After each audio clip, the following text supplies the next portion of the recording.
আবারও আপনাদের সামনে নতুন একটি ভিডিও নিয়ে চলে আসলাম। আজকের আমাদের যে বিষয়টা নিয়ে জানবো সেটি হচ্ছে দাঁত। এই সমস্যার হয়তো অনেকেই ভুগতেছেন বা অনেকেই ভুগেছেন।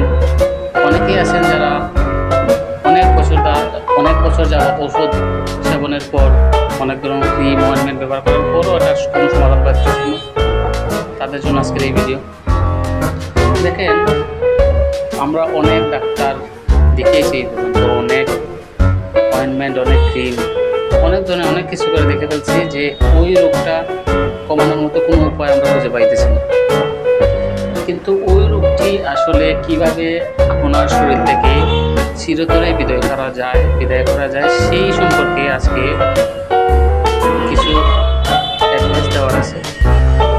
আর কীভাবে এটা থেকে পরিত্রাণ পাওয়া যায় সেটার উপায় আমি বলে দিতেছি।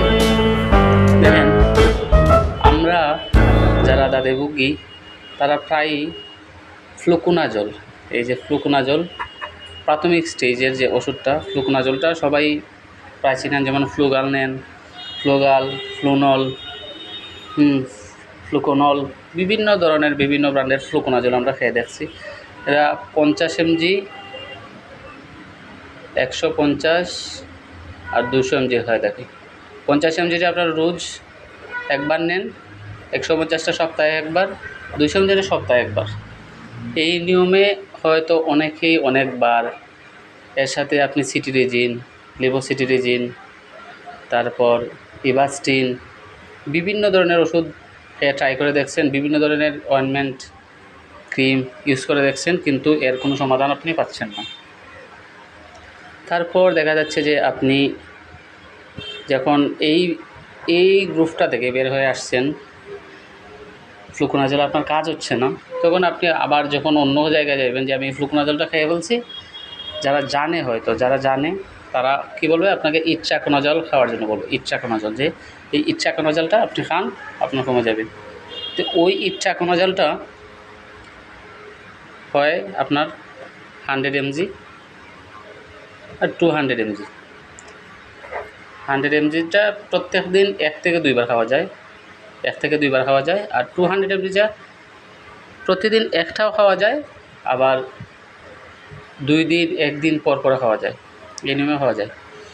এর সাথেও আপনি বিভিন্ন ধরনের সিটিরেজিন, লেভোসিটিরেজিন, বিভিন্ন ধরনের বিভিন্ন কিছু খেয়ে থাকতে পারেন, বিভিন্ন অয়েন্টমেন্ট ক্রিম ব্যবহার করে থাকতে পারেন, কিন্তু তাতেও আপনার যদি কাজ নাও হতে পারে, হচ্ছে কিনা না তা আপনি বুঝতেই পারবেন না।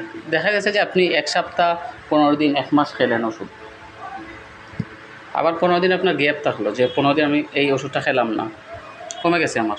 তো দেখা যাচ্ছে আরও 15 দিন পরে আপনার মাত্র একটি বিন্দু হবে, এই একটি বিন্দু থেকে আবার আপনার যে পুনরায় যে অবস্থায় ছিল, যে পরিমাণ ছিল, সেই পরিমাণ আবার দেখা দেবে। তারপর দেখেন, এইটাও যখন আপনি শেষ করে ফেলবেন, ইট্রাকোনাজল যখন আপনার খাওয়া শেষ, তখন আপনার তৃতীয় ধাপে আপনি খেলেন টার্বিনাফিন। রোজ একটা খেলেন টার্বিনাফিন রোজ একটা খেলেন, খাওয়ার পর একসাথে এটার ডোজ রোজ একবার আপনি খেলেন 1 মাস 15 দিন, তাতেও আপনার কোনো কাজ হলো না। সর্বশেষ দাঁতের জন্য সর্বশেষ চিকিৎসা বা সর্বশেষ যে ঔষধ সেবনের মধ্যে যে সর্বশেষ ঔষধ, সেটা হচ্ছে বোরিকোনাজল। এই বোরিকোনাজলটা সর্বশেষ ঔষধ। আপনি যদি এই দিক থেকে চিন্তা করেন যে ফ্লুকোনাজল 8 টাকা পিস খাইতেছেন, 50 mg 150 খাইতেছেন, 22 টাকা পিস 200 mg খাইতেছেন, আপনি 25 টাকা পিস। ইট্রাকোনাজল খাইতেছেন 15 টাকা থেকে 17 টাকা পিস, এই 200 mg খাইতেছেন 28 থেকে 30 টাকা পিস। টার্বিনাফিনে এসে এই বাজারটা একটু বাড়লো, আপনি টার্বিনাফিন খাইতেছেন 50 টাকা থেকে 40 টাকা পিস। তারপর বোরিকোনাজলে আসলেন সর্বশেষ স্টেজ, যার প্রত্যেকটা ট্যাবলেট 50 এবং 100-এর মধ্যে, 200-এর মধ্যে আপনার তফাৎ হচ্ছে, একটা হচ্ছে আপনার 50 টাকা আর একটা হচ্ছে আপনার 120 টাকা। আপনার বাজেটটা বাড়তেছে, কিন্তু এই ওষুধটা খাওয়ার পর, বোরিকোনাজল খাওয়ার পরও যাদের কাজ হচ্ছে না, তারা একভাবে ধরেই নিতে পারেন যে আপনার এই রোগের সমাধান আপনি খুঁজে পাইতেছেন না বা আর পাবেনও না। এই রোগের সমাধান আপনি খুঁজে পাবেনও না, নাও পাইতে পারেন। তারপরে হচ্ছে আপনার এই সবগুলা ওষুধ খাওয়ার পরও যখন আপনি সমাধান পাইতেছেন না, ওইগুলোর সাথে অনেক নিয়ম বলে দিছে, আপনি সেই নিয়মগুলো পালন করতেছেন, এতেও আপনার কাজ হচ্ছে কি না তার কোনো স্টেশন নাই। সেই জন্য আপনি এই সবগুলা ওষুধ থেকে সবচেয়ে কার্যকারী ওষুধ হচ্ছে আপনার টার্বিনাফিন। সবচেয়ে কার্যকারী ওষুধটা হচ্ছে আপনার টার্বিনাফিন। সেই টার্বিনাফিনটা আপনি খাবেন প্রত্যেক দিন 1টা থেকে 2টা ট্যাবলেট। তার সাথে আপনি খাবেন ফেক্সোফেনাডিন। আর এই ক্রিম অয়েন্টমেন্টের মধ্যে আপনি হয়তো লুলিকোনাজল না হয়তো টার্বিনাফিন ক্রিম ইউজ করবেন, হয়তো লুলিকোনাজল না হয়তো টার্বিনাফিন ক্রিম আপনি ইউজ করতে পারবেন। এবং কি যে এইগুলা এত ওষুধ খাওয়ার পরও না আমার একমাত্র কারণ হচ্ছে আপনি নিয়ম মানতেছেন না, খাবার দাবারের নিয়ম মানতেছেন না। সেই নিয়মগুলোর মধ্যে হচ্ছে, তাকে বলে দিই, প্রথমত হচ্ছে ফার্মের মাছ। প্রত্যেকের যে আমরা বেশিরভাগ যেটা খেতে থাকি সেটা হচ্ছে ফার্মের মাছ,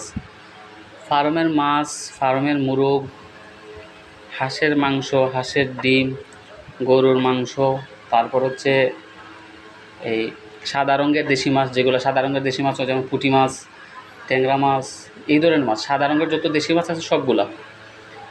তারপর হচ্ছে আপনার চিংড়ি মাছ, যেগুলো আপনার সচরাচর যেগুলো জানি, ওগুলো কথা আমার বলার দরকার নেই, যেমন ইলিশ মাছ, এগুলো আপনারা সবাই জানেন। তারপর হচ্ছে দুধের চকলেট, দুধের আইসক্রিম, দুধ দিয়ে তৈরি যে কোনো কিছু, দুধের দই। তারপর হচ্ছে শুটকি, যা বাঙালির সবচেয়ে প্রিয় খাদ্য, শুটকি। তারপর ডাইল, বাঙালির প্রধান খাদ্য ডাল। তারপর হচ্ছে আপনার কোনো প্রকার তেঁতু জাতীয় খাবার, যেমন তা এখন সবজির মধ্যেই থাকুক বা আপনি এমনিতেই কিনে খান বা আচার খান, এগুলো কোনো প্রকার চোকা বা তেঁতু জাতীয় কোনো কিছু খেতে পারবেন না আপনি।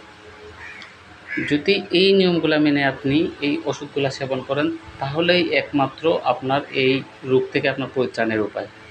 আপনার ফাইনালি আমরা যেটা বলতেছি সেটা হচ্ছে আপনার টার্বিনাফিন খাবেন আপনি, আর লুলিকোনাজল না হয়তো টার্বিনাফিন ক্রিম ইউজ করবেন।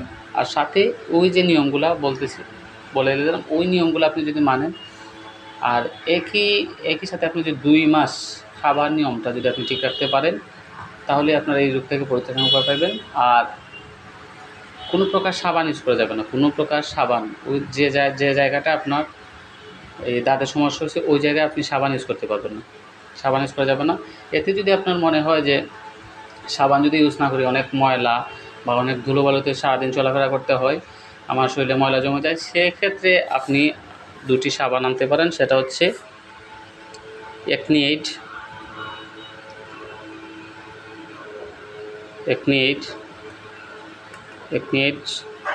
সোপ অথবা পারমিলেট সোপ। 2টা সাবান 500 থেকে 550 মধ্যে। ওই 2টি সাবান আপনি ইউজ করলে আপনার যে দাঁতের সমস্যা বা ওই দিকে আপনার ইমপ্রুভ হবে। সাথে হচ্ছে আপনার এই যে সাবানের যে হাড় দ্বারা, সাবানের মধ্যে তো হাড় দিয়ে তৈরি হচ্ছে, সেই সুবাদে হাড়ের দ্বারা যে আপনার ক্ষতিগ্রস্ত হচ্ছে, হাড়ের দ্বারা যে আপনার দাঁতটা ডে বাই ডে বাড়তেছে, ওই দিক থেকে আপনি কোনো ক্ষতিগ্রস্ত হবেন না। আপনি পারমিলেট সোপ অথবা একনিয়েট সোপ ব্যবহার করতে পারবেন। আর ওই যে ওষুধগুলো টার্বিনাফিন ওষুধ প্লাস টার্বিনাফিন বা লুলিকোনাজল ক্রিম, আর তার সাথে হচ্ছে খাবার নিয়ম, এগুলো মানলেই আপনার এই সমস্যা থেকে আপনি পরিত্রাণ পেতে পারেন। তাও যদি আপনার কোনো পরামর্শের প্রয়োজন হয় বা কোনো প্রয়োজন, আমার ইনবক্সে কমেন্ট করতে পারেন। আর অবশ্যই এই নিয়মগুলো মেনে আপনি ওষুধ খেয়ে দেখবেন, অবশ্যই আপনার কমবে। ভালো থাকবেন সবাই, দেখা হবে পরের ভিডিওতে।